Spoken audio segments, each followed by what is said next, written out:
think that is something that we could actually say has been a success on our side. Then the other side has been pointing fingers at the civil society, saying that you also corrupt. What have you done to sort this out?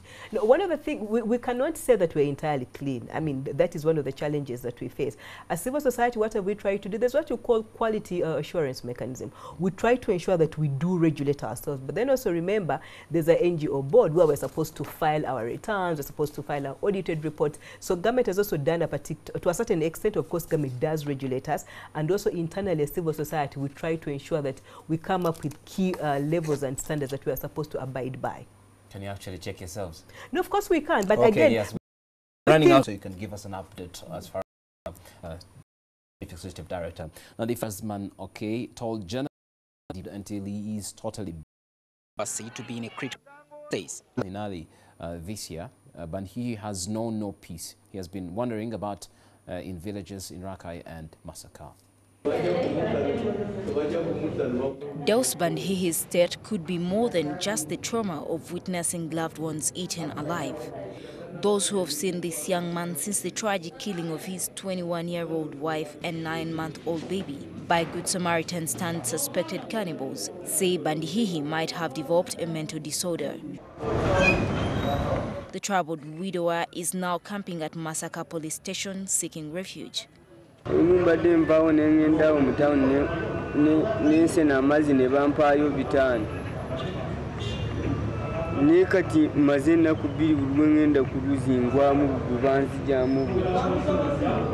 Bandihihi says he left Rakai for fear of his life, that he may be hurt by the relatives of 11 suspected cannibals who were remanded at Masaka Central Prison after the incident earlier this year.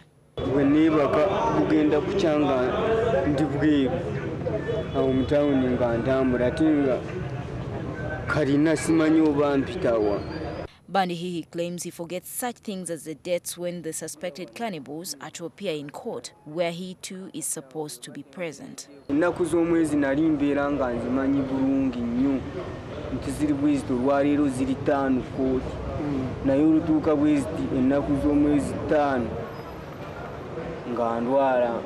So much has Bandihihi's life changed that he has since given up on eating meat. It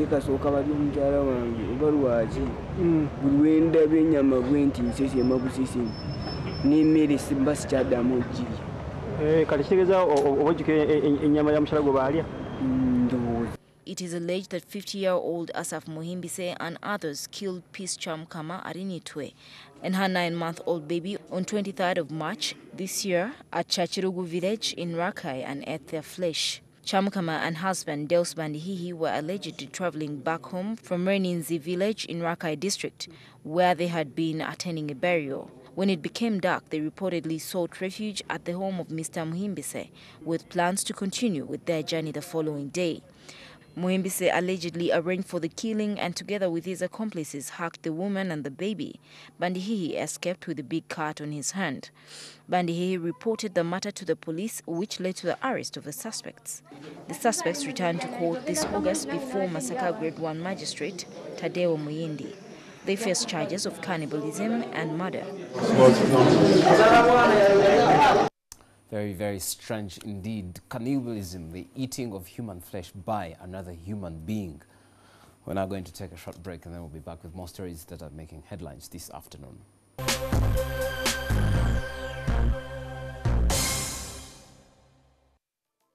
Uganda Investment Authority wishes to announce that the Investor of the Year Awards 2014 will be held on 24th October 2014 at Hotel Africana. All investments implemented from 2012 to 2013 are eligible to participate for the awards. Registration forms are available online at www.inoi.go.ug. Sponsorship from Uganda's Investment Authority's esteemed stakeholders is highly appreciated.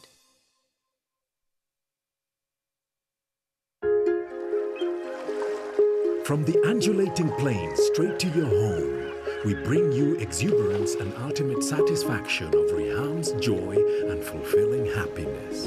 Fun all the time.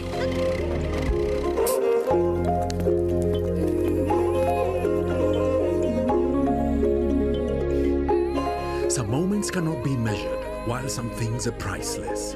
But moments like these are truly engraved in our hearts. Oh yeah. Enjoy Reham's infinite rewarding taste.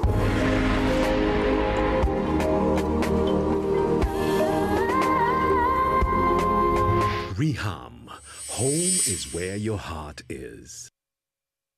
On the next episode, brought to you by... At Orange, we know you want to do more on the internet. That's why we bring you happy hour day and night. La Patrona. And a murderer. You'd sell your soul to the devil, wouldn't you? I double the offer. I'll give you $2 million. He said, and believe me, nobody will save you from going to prison.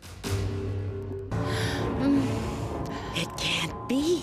Is something wrong with my baby? How do you find the defendant?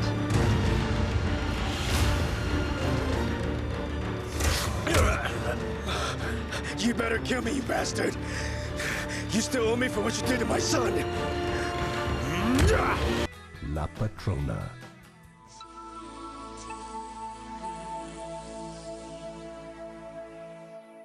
You can download movies at the lowest prices and never fast from Orange. Dial *133# to buy a data bundle. Happy hour changes with Orange. Today changes with Orange.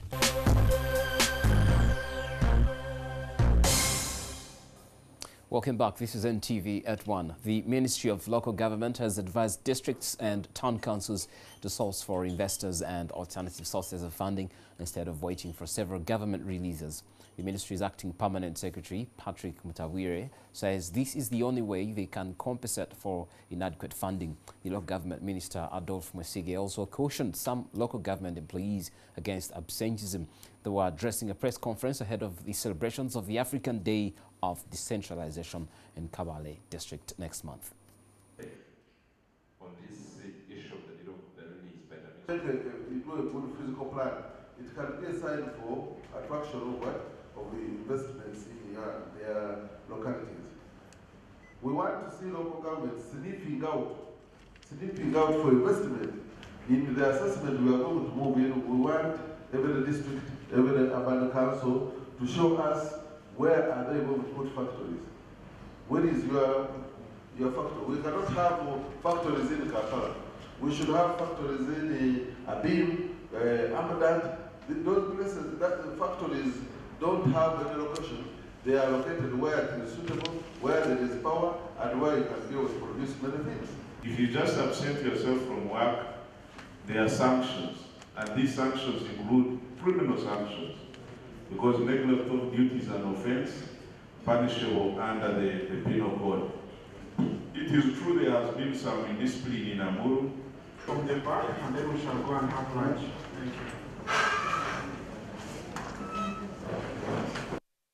Israel's military has struck numerous targets in the Gaza Strip after Prime Minister Benjamin Netanyahu, Israel said his country needed to be prepared for a long-term conflict in the Palestinian territory. At least 30 people were killed in Israeli assaults from air, land and sea in the most widespread night of attacks so far. At least 1,110 Palestinians, most of them civilians, have died in the ongoing Israeli offensive. 11 people were killed in a strike on a house in the Bureji refugee camp in Gaza City as Israeli forces hit targets across the coastal strip, including a government complex. Gaza's Interior Ministry said Israeli aircrafts also fired a missile at a house of Ismail Haniyeh, Gaza's senior Hamas leader, before dawn today, causing damage but no casualties. The overnight strikes came after a day of heavy Hamas-Israeli fighting in which 9 children were killed by a strike on a Gaza park where they were playing, according to Palestinian health officials, a tragedy that each side blamed on the other. And data from recovered flight recorders shows that Malaysian Airlines flight MH17 crashed in the eastern Ukraine because of an explosive loss of pressure after being punctured multiple times by shrapnel. A Ukrainian security spokesman, Andrei Lysenko, says that the plane suffered massive explosive decompression after it was hit by fragments that he added came from a missile. The data recorders were sent to experts in Britain for examination. The data was released as heavy fighting flared around the debris field, once again preventing an international police team charged with securing the site from even getting there. That's it on NTV at 1, and NTV Uganda is on Facebook. Like the page and tell your friends about it. We're also on Twitter. Look for @NTV Uganda. That's the handle, and that is you'll be checking out some of the latest news updates. So coming up is Omuli Gwevye Mizanyo with Dianis, Mr. Daka Wachikongo and David Romansi.